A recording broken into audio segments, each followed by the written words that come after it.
3, 2, 1.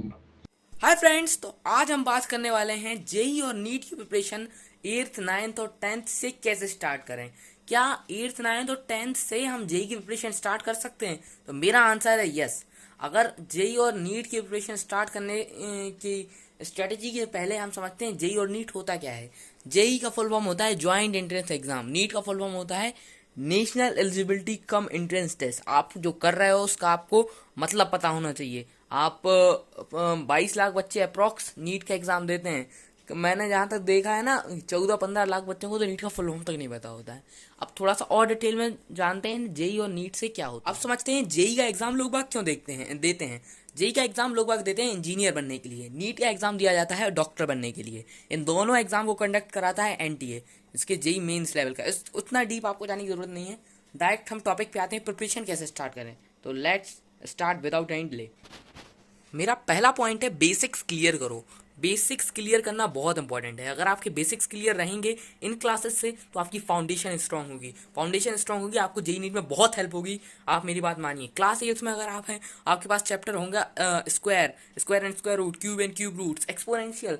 ये आपके लिए बहुत इंपॉर्टेंट होता है। आपको मतलब जब भी आप जेई नीट की प्रिपरेशन स्टार्ट करते हो उसके लिए ब्रिज कोर्स होता है, तो ये चीज़ आपको फिर से पढ़ाई जाती है। इसकी जगह अगर आपकी पहले से ही बेसिक क्लियर है ना, तो आपको बहुत हेल्प मिलने वाली है। देन क्लास नाइन्थ में केमिस्ट्री का स्ट्रक्चर ऑफ एटम बहुत इंपॉर्टेंट चैप्टर है। Proton, neutrons, Dalton's, atomic theory, ये सारे टॉपिक्स बहुत इंपॉर्टेंट हैं, केमिस्ट्री का बेस बनाते हैं। 11th और 12th और क्या बोलते हैं जेई और नीट की प्रिपरेशन का बेस बनाती हैं ये। Polynomials, identities, most important work. Okay. Then class 10th, अगर आप क्लास 10th के, अच्छा बायो वालों की बात कर लेते हैं। बायो वालों के लिए क्लास 9th में सेल चैप्टर रहता है, बहुत इंपॉर्टेंट। वहाँ पर आपको सारी सेल ऑर्गेनेलीज, मतलब सारी चीज़ें पता होनी चाहिए। वो आपके लिए बहुत इंपॉर्टेंट होगा। मैं आपसे ये नहीं बोल रहा हूँ कि अभी से कोई मॉड्यूल उठा लो, अभी से कोई जेई का बैच खरीद लो। मैं सिर्फ ये बोल रहा हूँ जो आप कर रहे हो उसी को बेसिक से क्लियर करो, अभी क्लियर करो। ये मत सोचो कि मैं बाद में कर लूँगा। अभी जितना ज़्यादा क्लियर कर सकते स्कूल में करो, ऑनलाइन आपके पास इतने ट्यूटर्स हैं, वहाँ से क्लियर करो। एनी हाउ जहाँ से भी करते हो करो।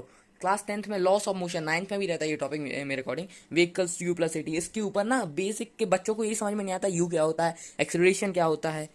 बहुत सी छोटी छोटी चीज़ें हैं जो अगर आप बेसिक्स आपके क्लियर हैं तो आप बहुत आसानी से जेई नीट के लिए तैयार हो सकते हैं। जेई नीट में आपको हेल्प करेगा। लाइफ प्रोसेस बहुत इंपॉर्टेंट चैप्टर है, कार्बन एंड कंपाउंड। बायोलॉजी वालों के लिए लाइफ प्रोसेस, डायग्राम्स बहुत इंपॉर्टेंट है। एक और चैप्टर इसमें मेंशन नहीं है, आप कंट्रोल एंड कोऑर्डिनेशन, न्यूरॉन का सिस्टम बहुत इंपॉर्टेंट है। अब नेक्स्ट पॉइंट है हमारा इंक्रीज क्वेश्चन प्रैक्टिस। अगला पॉइंट जो है वो है इंक्रीज क्वेश्चन प्रैक्टिस। इसका मतलब क्या है, आपको 8th 9th 10th से जो आपकी फाउंडेशन लेवल होती है वहां से आपको क्वेश्चन प्रैक्टिस बढ़ानी होगी। अब ऐसा काम नहीं चलेगा कि आपकी मैडम ने बोल दिया, आपके सर ने बोल दिया कि ये 4 क्वेश्चन पढ़ के चले जाओ, हो जाएगा काम। स्पेशली 9th और 10th के लिए मैं तो ज़रूर बोलूँगा, क्योंकि अब एनसीआर सीबीएसई का भी लेयर बढ़ रहा है, आपको बोर्ड एग्जाम भी देना है।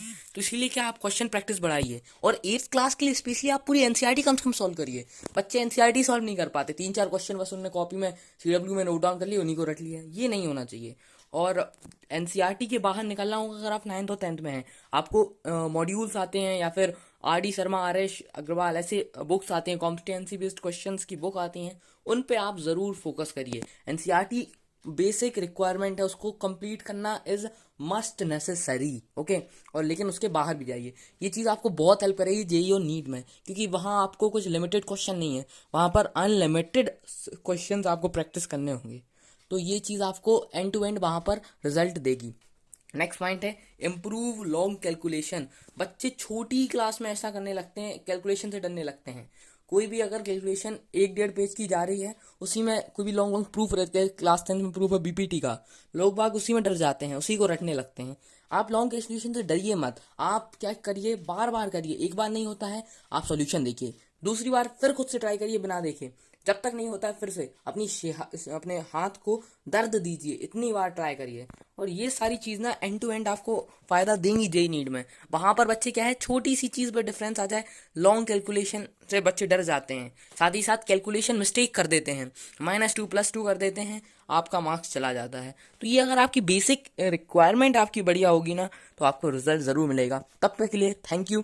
और ऐसे ही वीडियो चाहिए तो लाइक और सब्सक्राइब ज़रूर करिए इस चैनल को। और thank you for this video.